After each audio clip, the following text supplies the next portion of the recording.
শহর বহরমপুরের এক অতি পরিচিত নৃত্য প্রশিক্ষণ কেন্দ্র নটরাজ নৃত্য প্রশিক্ষণ কেন্দ্র, যার 25তম বর্ষপূর্তি। আর সেখানেই আজকে শহর বহরমপুরের রবীন্দ্র সদন প্রেক্ষাগৃহে প্রায় দুদিন ধরে চলছে অনুষ্ঠান। তার পাশাপাশি রয়েছে একাধিক চলচ্চিত্র জগতের তারকাদের চমক। তাই শহর বহরমপুরের রবীন্দ্র সদন প্রেক্ষাগৃহে দুদিন ব্যাপী এই অনুষ্ঠান যদি স্বচক্ষে উপভোগ করতে চান আপনি, তাহলে আপনিও আসতে পারেন নটরাজ কালচারাল ইউনিটের এই অনুষ্ঠানে। আজকে আমাদের Natraj cultural unit silver jubilee celebration 25 বছরের, তার প্রথম দিন শনিবার, এবং কালকেও আমাদের অনুষ্ঠান আছে। আমাদের এখনো অবধি অনেকগুলো পারফরমেন্সই হয়ে গেছে, এরপরেও অনেক পারফরমেন্স আছে, কালকেও প্রচুর পারফরমেন্স আছে। বিভিন্ন জেলার বিভিন্ন প্রান্ত থেকে সমস্ত ছাত্রছাত্রীরা আমাদের এই অনুষ্ঠানে নৃত্য পরিবেশন করছে, এবং বিভিন্ন কলকাতার বিখ্যাত অভিনেত্রী আসছেন এখানে। আমাদের খুব ভালো লাগছে। আজকে আমাদের সিলভার জুবিলি সেলিব্রেট হচ্ছে বহরমপুর রবীন্দ্র সদনে। যে জার্নিটা 25 বছরের, সেই জার্নিটা মোটেও কম খুব সহজ ছিল না। যাত্রাপথ খুব কঠিনই ছিল। আমরা 5 থেকে অভিজ্ঞান স্যার, আমাদের যে স্যার আছেন এখান নটরাজ কালচারাল ইউনিটের কর্ণধার, উনি 5টা স্টুডেন্ট থেকে আজকে আমাদের কম করে 500 জন স্টুডেন্ট এই পারফরমেন্সে আছেন। আর শুধুমাত্র বহরমপুর নয়, বহরমপুর বাইরেও জেলার 5 গ্রাম, জীবন্তী, সাগরদিঘি, খড়গ্রাম, কান্দি, আরো অন্যান্য গ্রুপ থেকেও, ডোমকল, এরকম অন্যান্য গ্রুপ থেকেও, আমাদের যে গ্রুপ ব্রাঞ্চ গ্রুপ, সেই গ্রুপ থেকেও প্রচুর বাচ্চা এসে আজকে পারফরমেন্স করছে।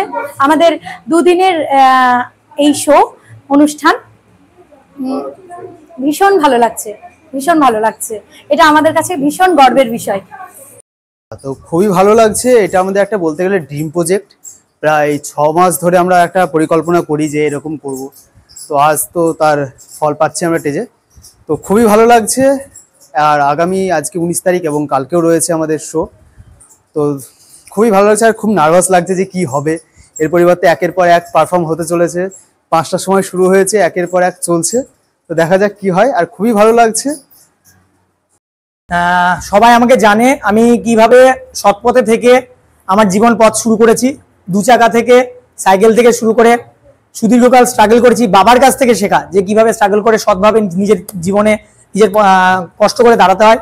সেখান থেকে বাইক, সেখান থেকে 4 চাকা। তো এই যে ট্রাভেল, এই যে জার্নি, এটা সৎভাবে ছিলাম বলে সম্ভব হয়েছে। আমার সাথে যারা আমার ছাত্রছাত্রী আছে সুদীর্ঘকাল ধরে, কেউ 7 বছর, কেউ 8 বছর, কেউ 10 বছর, কেউ 15 বছর, তারা সবাই আমার শিক্ষায় আমার পাশে আছে প্রথম দিন থেকে আজকের এই সাফল্যের দিনে।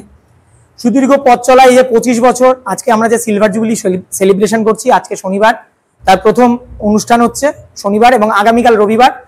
আগামীকালও বহরমপুরবাসী তথা মুর্শিদাবাদ জেলাবাসী আসছেন। কলকাতা থেকে বিশিষ্ট ব্যক্তিবর্গ, জি বাংলা সিরিয়াল খ্যাত আরাত্রিকা মাইতি উনি আসছেন, এবং আপনার বিশ্বজিৎ চক্রবর্তী আসছেন, আজকে অনামিকা সাহা আসছেন, এবং মাধব চক্রবর্তী, লাড্ডু, স্টার জলসার লাড্ডু এবং উদিতা আপনারা মঞ্চে দেখছেন, অ্যাঙ্কারিং করছে। এবং আমাদের যে কর্মকাণ্ড সারা বছর ব্যাপী হয় বিভিন্ন প্রত্যন্ত গ্রাম, 5 গ্রাম, কান্দি, কুলি, খড়গ্রাম, সেখানে আমার পাশে যারা আছে ইনস্ট্রাক্টর, আমার সিনিয়র ছাত্রছাত্রী, তারা গিয়ে নাচের প্রশিক্ষণ দেয়। আমি এবং সুকন্যা সেখানে যাই। তো আমাদের যে সারা বছরের পথ চলা, সেটারই আজকে একটা মূল্যায়ন হতে চলেছে। তাদেরকে যে আমরা বিভিন্ন চারুকলা, ডান্স, অ্যাক্টিং, অভিনয়, মডেলিং বিভিন্ন রকম শেখাই, তাদের পারফরমেন্স এই মঞ্চে তুলে ধরছি। আপনাদের আশীর্বাদ পাশে থাকলে আগামী দিনে আমরা আরো এইভাবে এগিয়ে চলতে পারবো। এতক্ষণ সঙ্গে ছিলাম আমি সুদীপ। আবারও দেখা হবে পরবর্তীতে অন্য কোনো সময় অন্য কোনো খবরের আপডেট নিয়ে। ততক্ষণের জন্য ভালো থাকবেন, সুস্থ থাকবেন, আর দেখতে থাকবেন ITV নেটওয়ার্ক ডিজিটাল।